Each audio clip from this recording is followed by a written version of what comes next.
જૂનાગઢ જિલ્લા પોલીસ વડાનું કડક વલણ અત્યારે જોવા મળી રહ્યું છે।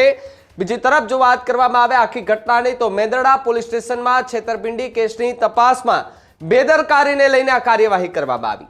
મેંદરડાના તત્કાલીન મહિલા પીએસઆઈ અને ડ્રાઈવરને સસ્પેન્ડ કરી દેવામાં આવ્યા છે।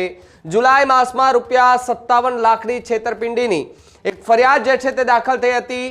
છેતરપિંડીની ફરિયાદમાં 4 શખ્સો સામે એ ફરિયાદ થઈ હતી અને બીજી તરફ મહિલા પીએસઆઈએ 2 મહિલા સહિત 3 લોકોની અટકાયત કરી હતી। બીજી તરફ વાત કરવામાં આવે તો એક મહિલાને ખોટી રીતે પકડી પરેશાન કરાયાના ગંભીર આરોપો લગાડવામાં આવ્યા અને ત્યારબાદ મહિલાએ પીએસઆઈ સામેની ફરિયાદ પીએમઓ સુધી કરી હતી। પીએમઓ સુધી આ ફરિયાદ જતાની સાથે જ ઉપરથી પોલીસ વડાએ એ તપાસના આદેશ આપ્યા હતા। તપાસમાં મહિલા પીએસઆઈ અને ડ્રાઈવરને હાલ સસ્પેન્ડ જે છે તે કરી દેવામાં આવ્યા છે અને તપાસની અંદરથી ખૂબ મોટું કારણ જે છે તે હાલ એ બહાર આવ્યું છે। જૂનાગઢ જિલ્લા પોલીસ વડા કે જેમને આ આખી તપાસની અંદર એ વિગતો મળી અને વિગતોના આધારે તેમણે આ કાર્યવાહી કરી છે।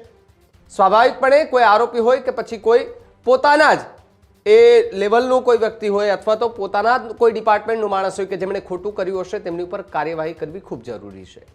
એ ગુજરાતનો કોઈ પણ ખૂણો હોય, કદાચ પોલીસે ખોટું કર્યું હોય, એ મહિલા હોય કે પુરુષ હોય, એમની ઉપર કાર્યવાહી થવી ખૂબ નક્કી માનવામાં આવે છે। ત્યારે જૂનાગઢ પોલીસ વડાનું આ કડક વલણ જે છે તે જોવા મળ્યું છે। મેંદરડાના તત્કાલીન મહિલા પીએસઆઈ અને તેમના ડ્રાઈવરને સસ્પેન્ડ જે છે તે કરી નાખવામાં આવે છે।